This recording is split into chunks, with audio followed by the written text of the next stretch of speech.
먼저 이정희 대표의 기자회견문 낭독이 있겠습니다.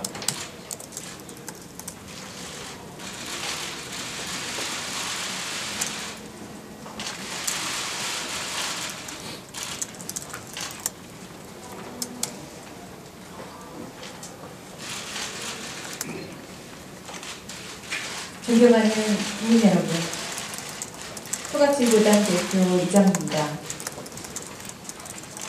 지난 한 해 얼마나 힘드셨습니까? 또 얼마나 답답하셨습니까?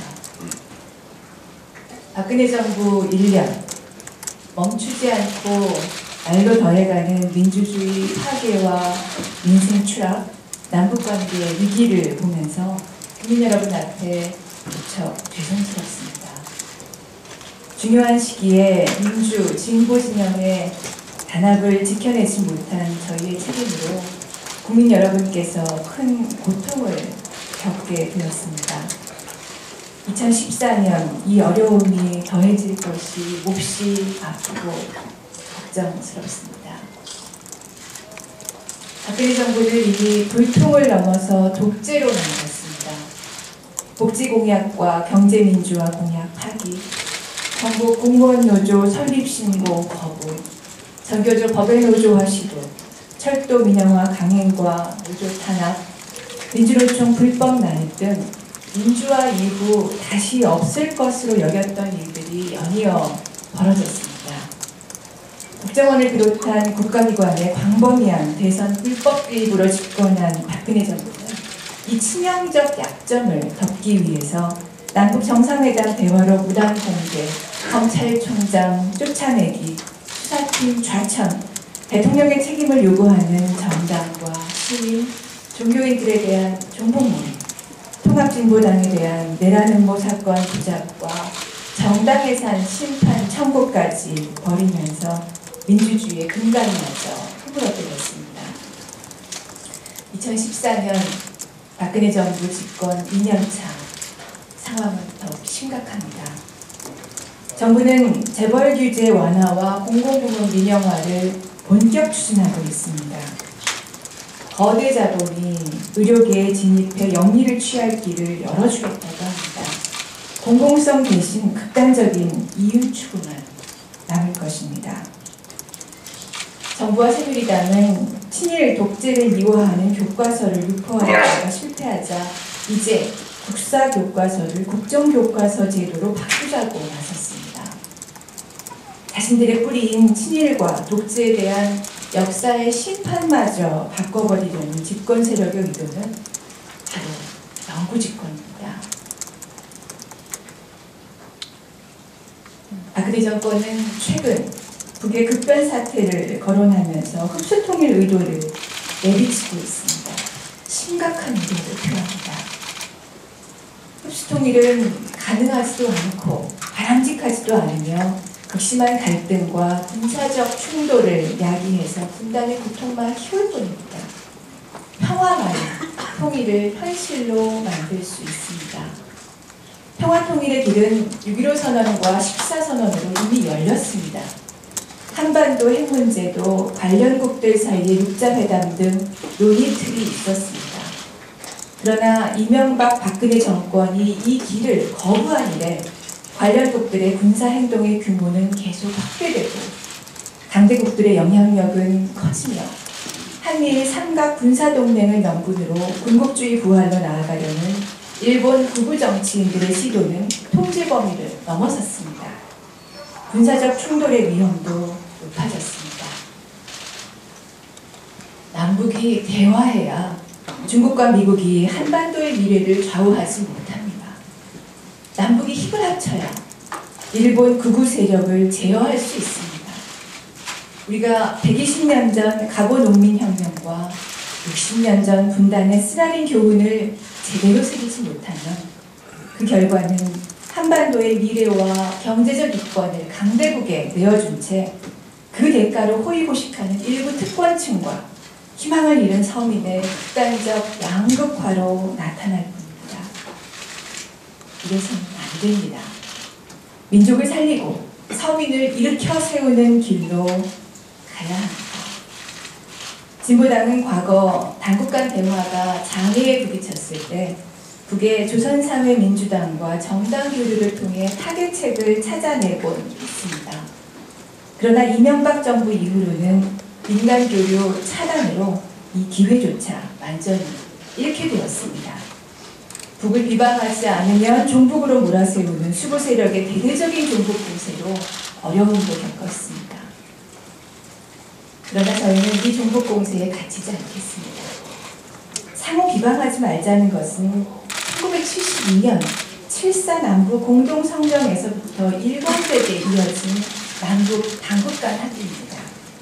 이 합의라도 제대로 지키려면 북을 비방하지 않으면 종북이라는 편견은 30년 전에 이미 떨쳐버렸어야 했습니다. 6.15 14선언에서도 확인된 상호 인정과 존중의 정신을 지켜가겠습니다. 평화야말로 진정한 안보이며 국제 길이라는 확신. 종전선언 한마디가 미국산 전투기보다 우리의 안전을 더 잘 지켜준다는 판단이 국민들 마음속에 자리 잡도록, 또한 평화를 사랑하는 세계인들의 관심이 한반도에 모이도록 노력하겠습니다. 갈라진 가족들의 상봉, 유골 반환과 같이 분단의 상처를 치유하는 일에 남북 당국이 적극 나서도록 돕겠습니다. 이산가족의 아픔을 어떤 정치 상황이나 어떤 조건보다 먼저 생각하는 모습. 회담의 성과를 상대에 대한 승리로 포장하기보다 진작 성과를 내지 못한 것을 안타까워하는 인간의 얼굴을 남북 당국 모두에게서 보고 싶습니다. 진보당의 정치는 노동자, 농민, 서민이 직접 나서서 만드는 정치입니다. 민주노조를 만들다가 해고된 노동자, 배추농사, 양파농사 짓다가 숱하게 갈아엎은 농민, 외로운 아이들을 밥 챙겨 먹인 어머니가 지방의원이 되고 구청장이 된 것은 진보당이기 때문에 가능했습니다. 비정규센터 설치, 가작물 직불금 도입, 대형마트 저지, 주민참여 예산제 도입으로 진정한 주민참여, 서민을 위한 지방자치를 만들어온 이분들은 동시에 골목까지 번져나가는 촛불민주주의의 전도사이기도 합니다. 박근혜 정권은 아예 진보당의 지방선거 출마 자체를 막으려고 정당활동 정지 가처분 신청까지 했지만 노동자, 농민, 서민들이 진보당 풀뿌리 정치인들에게 보내오신 신뢰는 어떤 방해 공작으로도 무너뜨릴 수 없습니다. 진보당은 우리 민중을 믿고 이번 지방선거에 역대 최대 규모의 후보를 출마시키겠습니다. 진보당 후보들은 박근혜 정권의 민주주의 파괴에 맞서는 선명 진보야당의 전령사가 될 것입니다. 진보당 후보들이 나선 전국의 곳곳에서 박근혜 독재 반대 구호가 터져나올 것입니다. 다가오는 3월부터 당을 선대위 체제로 전환하고 진보당이 노동자, 농민, 서민들과 쌓아온 단단한 믿음의 실체를 선거 결과로 다시 확인시켜 주겠습니다. 존경하는 국민 여러분, 섣부른 말풍선으로 희망을 드릴 수 없는 데라는 것 알고 있습니다. 가보 농민혁명 이래 120년, 우리 근현대사를 통틀어서 낡고 부패한 외세 의존 체제를 바꿔낼 것 같던 순간은 잠시였고 그 체제로 돌아가 고통받는 시간은 오래였습니다.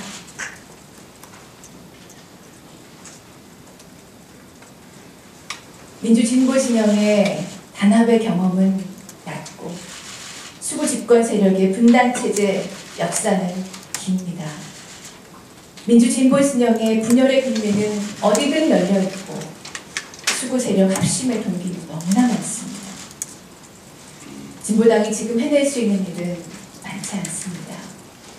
그러나 진보당은 매우 중요한 몫을 맡게 됐습니다. 분단의 시대, 민주주의 파괴의 고통을 직접 겪고 있기 때문입니다.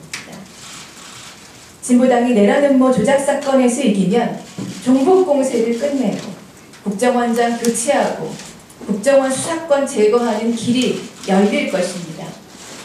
촛불로도 다 못했고 교섭단체간 협상으로는 더더욱 안 되는 일이 비로소 가능해질 것입니다.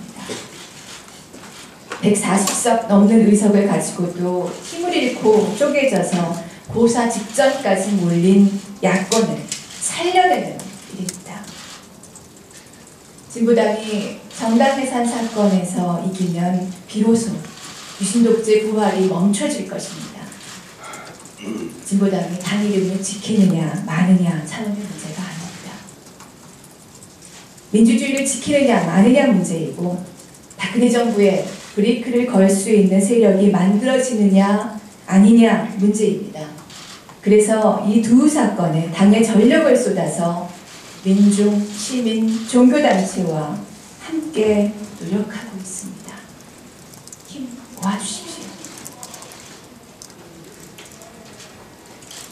존경하는 국민 여러분, 저항의 봄을 만들어 갑시다. 민심이 들끓고 있습니다. 당선 1년이 채 되지 않아서 정권 퇴진 구호가 나왔습니다. 불통을 넘어 독재로 가는 박근혜 정권에 대한 국민의 심판과 저항이 시작됐습니다. 우리 국민은 암울한 유신과 군사독재 시절에도 민주주의를 위해 싸워온 역사를 잊지 않았습니다. 얼어붙은 대지가 녹아내리는 새 봄이 오면 우리 국민은 거센 저항의 봄을 만들어 나갈 것입니다. 진보당은 가장 낮은 곳에서 뒷받침하겠습니다. 박수받는 자리에 나서기보다 뒤에서 주민들과 함께 촛불을 준비해온 진보당 당원들이 전국 각지에서 지금도 뛰고 있습니다. 굳은 일 마다하지 않겠습니다. 정권의 마녀사냥식 종북공세와 정치권의 노골적인 따돌림 속에서도 묵묵히 노동자들 곁을 지킨 진보당 의원들이 국민들 앞에 단단히 서 있습니다. 모든 진보 민주 세력의 힘이 하나로 모이는 날이 어서 오도록 진정을 다하겠습니다. 이 마음 잃지 않는 것이 진보의 길에선 저희의 최소한의 의무라고 여깁니다. 2014년 다가오는 봄, 저항의 계절로 함께 만들어 갑시다. 고맙습니다.